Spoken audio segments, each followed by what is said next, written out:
নেওয়ার পরে রাজ্যের এটি আপনার প্রথম শিলিগুড়ি হয়েছে, তারপর দুর্গাপুর হয়েছে, কল্যাণী হয়েছে, নবান্ন সভাগৃহে আমরা করেছি। এটা আমাদের 5th মিটিং। এরপরে আরেকটি আছে 12 তারিখে মালদাতে, মালদা, মুর্শিদাবাদ, উত্তর এবং দক্ষিণ দিনাজপুর।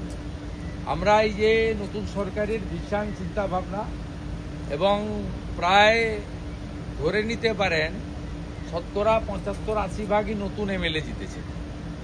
প্র্যাকটিক্যালি নিচের তলায় কাজ বিডিওরা করেন, ওসিআইসিরা করেন, বিভিন্ন লাইং ডিপার্টমেন্ট করেন, ডিস্ট্রিক্ট ম্যাজিস্ট্রেটরা নেতৃত্ব দেন, এসপিরা ল অ্যান্ড অর্ডার দেখেন, এডিএম জেলা পরিষদ তিনি ডেভেলপমেন্টটাকে দেখেন, বিভিন্ন পুরসভায় যারা চিফ এক্সিকিউটিভ অফিসার আছেন, বিভিন্ন ডেভেলপমেন্ট অথরিটিতে যারা সিও কমিশনার আছেন তারা দেখেন। আমরা এটাকে কোঅর্ডিনেশন করার জন্যই করছি। এখন ন্যাচারালি আজকে এখানে 35 জন এমএলএকে আমরা ডেকেছিলাম। সেই এমএলএরা 35 জনই উপস্থিত ছিলেন, ইনক্লুডিং মিনিস্টার্স। 35 জনই এসেছিলেন। তাদের মধ্যে 33 জন আমি যে পার্টি থেকে চিফ মিনিস্টার সেই পার্টির ছিল, অপোজিশনেরও 2 জন তারা ছিল। কারণ আমরা প্রথম থেকেই এমএলএ মিনস এমএলএ, এমপিদেরও ডেকেছি। এখানে 4-5 জন এমএলএর মধ্যে আনডিভাইডেড মিদনাপুরে 4 জন এমপি ছিলেন এবং একটা অপোজিশনের এমপি তো বলেই ফেললেন যে আপনারা আমাদের স্বাধীনতা দিয়েছেন কথা বলার আপনি, তাই আমি মন খুলে আজকে ডেভেলপমেন্ট ওরিয়েন্টেডই বলেছেন, খুব ভালো ভালো প্রপোজাল দিয়েছেন। ন্যাচারালি আমরা এই বন্ডিংটা তৈরি করতে চাইছি। নির্বাচনের সময় রাজনীতি হবে, সারা বছর কাজ করতে হবে। আমরা অনেক পিছিয়ে গেছি পশ্চিমবঙ্গে, কেন্দ্রীয় সরকারের নানা উন্নয়নমূলক কাজ থেকে পিছিয়ে গেছি, আমাদের নানা পরিকাঠামোগত উন্নয়ন থেকে পিছিয়ে গেছি, মানুষের মূল সুযোগ সুবিধা থেকে পিছিয়ে গেছি। থানাগুলো পার্টি অফিসে পরিণত হয়েছিল, পঞ্চায়েত অফিসগুলো কাটমানি কালেকশন সেন্টার হয়ে গেছিল, পৌরসভার কাজে কাউকে বিল্ডিং প্ল্যান নেওয়ার দরকার ছিল না যদি কাউন্সিলরকে বা নেতাদেরকে টাকা দিত। এই যে সম্পূর্ণ একটা ডিজাস্টার হয়েছিল গভর্নেন্সে, সেই জায়গাটা থেকে আমরা বের করে আনতে চাইছি যে আইনের শাসন করতে হবে, শাসকের আইন না। আমাদের ভালো মিটিং হয়েছে, প্রায় লং 11:40 থেকে 3টে পর্যন্ত মিটিং হয়েছে। এবং যেটা বলে আমি শেষ করব, এই ধরনের অ্যাডমিনিস্ট্রেটিভ মিটিং বিগত সরকারও করেছেন।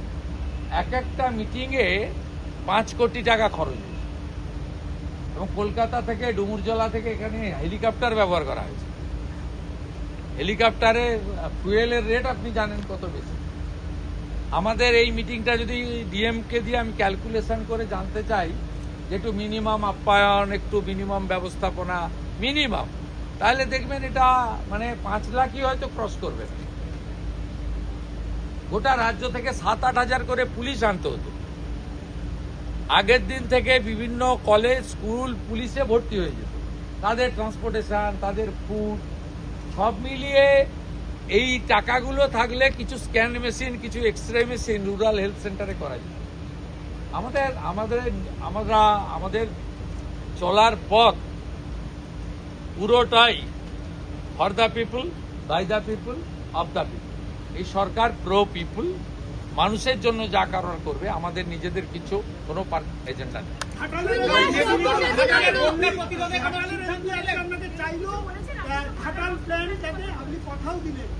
সবাই ইউনাইটেড হয়ে গেছে ডেভেলপমেন্টের পক্ষে। যারা ডেভেলপমেন্টের বাইরে থাকবে তারা বিচ্ছিন্ন হয়ে যাবে। আমি তো বলছি, ঘাটালের এমপি তিনি একটা কথাই বলেছেন যে ঘাটাল মাস্টার প্ল্যান আমার কমিটমেন্ট ছিল। আমি ওনাকে বলেছি যে ঘাটাল মাস্টার প্ল্যান ইলেকশনে আমাদেরও কমিটমেন্ট ছিল। ঘাটাল, দাসপুর সব সিট আমরা জিতেছি। শীতল কপাট জিতেছেন, আবার তপন দত্ত জিতেছেন। আমরা ওটা করব। এখানে ক্রেডিট ডিসক্রেডিট কে কার ক্রেডিট হবে সেটা বড় কথা নয়। উনি প্রো ডেভেলপমেন্ট কথা বলেছেন, অন্য যারাও ছিলেন অপোজিশনে তারাও প্রো ডেভেলপমেন্টের কথা বলেছেন। আর মুখ্যমন্ত্রীর কাজই হচ্ছে ডেভেলপমেন্টের কাজটাকে ঠিকঠাক করে করা। ভোটের সময় রাজনীতি করব, তর্ক বিতর্ক হবে, আলোচনা সমালোচনা হবে। সারা বছর বিকাশের কাজ করব, উন্নয়নের কাজ করব। शुभेंदु दा, 12 साल का हो चुका है मोदी सरकार का और 12 साल पूरा हो चुका है मोदी सरकार का और राज में भी 1 महीना पूरा हो गया है आज आपने शपथ ग्रहण 1 महीने में एसेस करना मुश्किल है, 1 महीना कोई टाइम नहीं होता है, लेकिन यहाँ कुछ पेंडिंग काम था जो देश हित में करना चाहिए था, वो काम हम लोग कर दिया। पहले तो सेंसस, जनगणना का साथ राजनीति का कोई संपर्क नहीं है, पिछले सरकार उनको रोक के रखा था, वो काम चालू कर दिया। सीआरपीसी आईपीसी बहुत पहले खत्म हो गया, बीएनएस चालू हुआ था, बंगाल में चालू नहीं हुआ, भारतीय होता वो चालू करना था, चालू कर दिया। बीएसएफ को जमीन देना हम राष्ट्र सर्वोपरि बोलता है नेशन फास्ट, तो बीएसएफ को जमीन देना हमारा ड्यूटी बाउंड प्रोग्राम, देश हित में करना चाहिए, वो काम हम लोग चालू कर दिया। हमारे कमिटमेंट था अन्नपूर्णा योजना, वो भी अब तक 50 लाख से ज्यादा दीदी बहन उनके अकाउंट के उनके खाते में 3000 रुपया चला गया। आयुष्मान भारत हमारी प्रधानमंत्री जी का गारंटी था, उसका भी एग्रीमेंट हम लोग कर लिया। जल जीवन मिशन में पिछले सरकार मोदी जी का सरकार ने 27,000 करोड़ दिया, वो सब चला गया, एक भी काम नहीं हुआ। आज भी सब एमएलए बताया, बीजेपी का एमएलए भी बताया, टीएमसी का एमएलए बताया, नल अच्छे जल नहीं, काम हुआ लेकिन पानी नहीं मिल रहा है। हम लोग 39,000 करोड़ का काम करूंगा, वो भी कर लिया। पुलिस का हालत कैसे कर दिया था, एनएच के ऊपर कितना गार्ड लेता था, कितना चल रहा था, ये सब बंद कर दिया हम लोग। इसलिए जो करना चाहिए वो हम लोग किया है, आने वाला दिन भी करूंगा, लेकिन मोदी जी का 12 साल एक भारत की विकास के लिए एक बड़ा माइलस्टोन है। ये 12 साल में उन्होंने देश को दुनिया के अंदर जितना ऊंचा स्थान में ले गया है देश को, भारत को, ये सब लोग को पता चल गया है। और पूरा सिस्टम को किस तरीके से उन्होंने चेंज कर दिया है। 12 साल का सरकार में एक भी कोई सरकार के खिलाफ कोई कोर्ट में और संसद में और मीडिया के सामने कोई इशू नहीं, माने उसका नेगेटिव इशू नहीं आया। तो मोदी जी का नेतृत्व में संभव हुआ, इसलिए भारत आज विश्व को लीडरशिप दे रहा है, ये बड़ा बात है। I am not talking, not speaking any political question. आप গভর্নমেন্ট পুলিশের অফিসারদের দাঁড় করিয়ে রেখে রাজনীতির কথা এরা আগে হতো, এখন হবে না।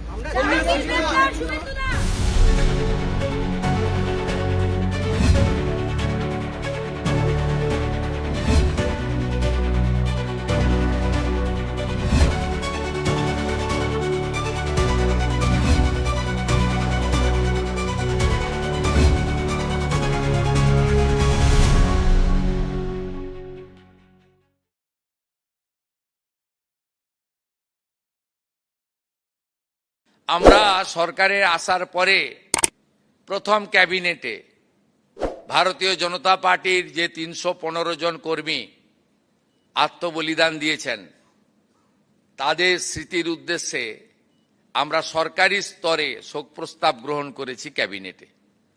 এই পরিবারগুলোর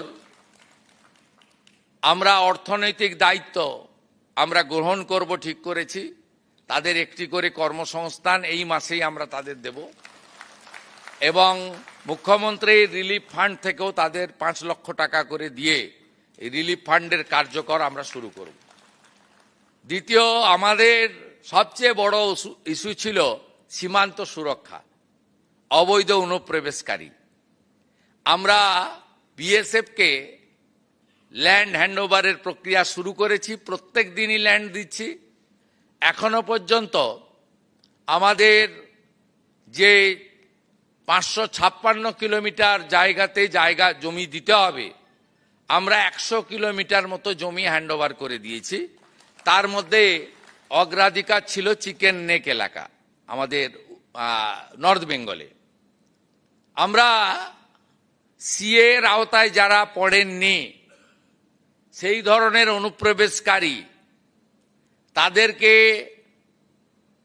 ডিপোর্ট করার কাজ নিয়ম মেনে শুরু করেছি। একটি আইন ছিল ভারত সরকারের, সেই আইনে ওদেরকে জেলে না পাঠিয়ে সরাসরি বিএসএফ এর হাতে হ্যান্ডওভারের আইন ছিল, অন্য রাজ্যে কার্যকর করেছিল। এখানে এদেরকে জামাই আদর করে জেলে পাঠানো হতো। আমাদের ভাত, আমাদের কাপড়, আমাদের ওষুধ খেত, এরা আরামে ভিতরে বসে থাকতো। এবারে একবারে সরাসরি হোল্ডিং স্টেশন বানানো হয়েছে বর্ডারের জেলাগুলিতে। সেখান থেকে এখন অবধি 4800-কে ওপার পাঠিয়ে দেওয়া হয়েছে। আর এখন আমার হাতে আছে হোল্ডিং স্টেশনে 836 জন। তাদেরকেও আমরা তাড়াতাড়ি খাইয়ে পরিয়ে ওদিকে পাঠানোর ব্যবস্থা করছি। এটা প্রক্রিয়া চলবে, এটা একটা বড় ইস্যু ছিল। আর সীমান্ত সুরক্ষিত হয়ে গেলে, এখানে এমনিতেই পালিয়েছে, হাকিমপুরের চিত্র আপনারা দেখেছেন, এমনিতেই ভাগো পালাও, এটা এমনিতেই হয়েছে। এটা অগ্রাধিকার, নইলে দেশ সুরক্ষিত থাকতো না। বাংলা তো অনেক আগেই ডেমোগ্রাফি চেঞ্জ হয়ে গেছে, আপনারা সবাই জানেন। তৃতীয় হচ্ছে, সেন্সাসের কাজ আটকে রেখেছিল আগের সরকার। আমরা সেন্সাসের কাজ শুরু করেছি, জনগণনা। আগামী 1 আগস্ট থেকে 15 আগস্ট বাড়িগুলোতে সার্ভে হবে, কত বাড়ি। আর 16 আগস্ট থেকে 14 সেপ্টেম্বর বাড়িতে কতজন আছে সেই জনগণনা হবে। এটা খুব গুরুত্বপূর্ণ। এবং ফেব্রুয়ারির শেষ দিন চূড়ান্ত জনগণনা শেষ হয়ে যাবে। এর ভিত্তিতেই কিন্তু আগামী দিনে ডিলিমিটেশনও হবে। এবারের জনগণনাতে উল্লেখযোগ্য দিক হচ্ছে, সেলফ ফর্ম ফিল আপ করতে পারবেন এবং ডিজিটালি করা হবে। এটা নরেন্দ্র মোদীজির উদ্যোগে ভারত সরকার করেছেন। এবং জাতি জনগণনাও এবারে আছে, যেটা বিগত দিনে ছিল না। এটা ভারত সরকারের একটি বড় উদ্যোগ। এতদিন পশ্চিমবঙ্গে সিআরপিসি আইপিসি চলতো, এটা অবৈধ। আমরা ভারতীয় ন্যায় সংহিতাতে যুক্ত হয়েছি। আমরা সামাজিক স্কিম বা প্রকল্পে অন্নপূর্ণা যোজনা গতকাল পর্যন্ত 50 লক্ষ মা বোন দিদিকে 3000 টাকা করে ট্রান্সফার করে দিয়েছি। প্রথম দিনই আমরা 28,25,769 জনকে দিয়েছি। এটা আমাদের সবচেয়ে বড় অ্যাচিভমেন্ট। এবং এখানে ফর্মে প্রথমে সমালোচনা হয়েছিল 2-3 দিন, কিন্তু পরে সবাই বুঝেছেন যে সরকারের টাকা, জনগণের টাকা, ট্যাক্সের টাকা এভাবে জলে ফেলা যায় না। 2,20,00,000 লোককে আগের সরকার লক্ষ্মীর ভাণ্ডার দিতেন। তার মধ্যে আমরা ধরেছি 27 লক্ষ এমন লোকের নাম ছিল যারা ভোটার লিস্টে নাম নেই। আমরা কেবলমাত্র সিএএতে যারা অ্যাপ্লাই করেছেন 1,21,000 এখন অবধি, 19,000 সার্টিফিকেট পেয়েছেন। 1,02,000 সার্টিফিকেট পাওয়ার জন্য অপেক্ষায় আছেন। আমরা তাদেরও আমাদের দিক থেকে কেন্দ্রীয় সরকারকে সাথে নিয়ে আমরা ক্লিয়ার করব। আমরা তাদের বাদ দিয়ে 27 লক্ষ ভোটার নয় এমন নাম পেয়েছি। আর শুনলে অবাক হয়ে যাবেন, 3 লক্ষ পুরুষ পাওয়া গেছে যারা লক্ষ্মী ভাণ্ডার পেতে। তার মধ্যে চিত্তবাবু আছেন, শুধু জঙ্গিপুর ব্লকেই 4,500 পুরুষ পাওয়া গেছে মুর্শিদাবাদে। কৃষ্ণনগর 2-এ একটা অঞ্চলে পাওয়া গেছে 273 জন। কি ভয়ঙ্কর দুর্নীতি! আপনি হিসাব করে দেখুন, এই 30 লক্ষের টাকা বছরে কত হাজার কোটি টাকা হয়, 1,500 করে হিসাব করলে। অতএব আমরা খুব স্বচ্ছতার সঙ্গে আমরা যা করছি, এর সুফল আগামী 50 বছর এই রাজ্যে সরকার পাবে। আমরা ডাটা ব্যাংক তৈরি করে নিচ্ছি। আপনি ভাবলে অবাক হবেন, বিধবা ভাতাও পুরুষদের দিয়ে গেছে। এ যেখানে হাত দেওয়া হচ্ছে, তো ব্রিগেড প্যারেড ময়দানকে জেল বানাতে হবে। আপনি যেখানে হাত দিচ্ছেন, কেউ আসবেন নবান্নতে, আমার টাইম নিয়ে চা খাওয়াবো আপনাকে, আপনি যেখানে হাত দিবেন সেখান থেকেই পচা দুর্গন্ধ বেরোচ্ছে। অতএব এইরকম গুরুত্বপূর্ণ সিদ্ধান্ত আমরা নিয়েছি। মহিলাদের সরকারি বাসে আমরা free ride zero value ticket করে দিয়েছি। আর ওরা বলেছিল নাকি আমরা এলে মাছ খাওয়া যাবে না, আমরা মা ক্যান্টিনের নাম মা আহার করে নেক্সট উইক থেকে সপ্তাহে 2 দিন মাছের ব্যবস্থা করছি। আমি আশা করব তৃণমূলীরাও গিয়ে ওখানে 5 টাকায় মাছ খেয়ে আসবেন। আর বাকি অনেক পরিকল্পনা আছে। 22শে জানুয়ারি আমাদের বাজেটে আমরা ঘোষণা করব, আপনারা একটু অপেক্ষায় থাকুন, একটু সাসপেন্সে থাকুন, সেটা চাইবো, সব বলে দেওয়া উচিত না। আর কেন্দ্রীয় সরকারের সঙ্গে মাননীয় প্রধানমন্ত্রী তিনি নিজে সব মন্ত্রীদের বলেছেন আমাদের ফোন অ্যাপয়েন্টমেন্ট চাইতে হচ্ছে না। কেন্দ্রীয় মন্ত্রীরা প্রত্যেকে ফোন করছেন, বলছেন पीएम साहब का ऑर्डर है, बंगाल को खड़ा करना चाहिए, पूरा मदद करेगा। আপনি অবাক হয়ে যাবেন, মনোহরলাল খট্টরজি থেকে শুরু করে পর মনসুখ মান্ডবি থেকে শুরু করে অশ্বিনী বৈষ্ণব থেকে প্রত্যেক দিন মন্ত্রীরা আসছেন। আর যারা আসতে পারছেন না ভার্চুয়ালি আমাদের সঙ্গে মিটিং করে গুরুত্বপূর্ণ সিদ্ধান্ত নিচ্ছেন। জল জীবন মিশনে সিআর পাটিলের সঙ্গে আমাদের ভার্চুয়ালি মিটিং করে এগ্রিমেন্ট হয়েছে এই বছরে তারা নলে জল পৌঁছে দেওয়ার জন্য 39,000 কোটি টাকার প্রকল্প রাজ্যে স্যাংশন করেছে। আগামীকাল দিল্লিতে বিজ্ঞান ভবনে বিকেল 3টার সময় আয়ুষ্মান ভারতের এগ্রিমেন্ট হচ্ছে।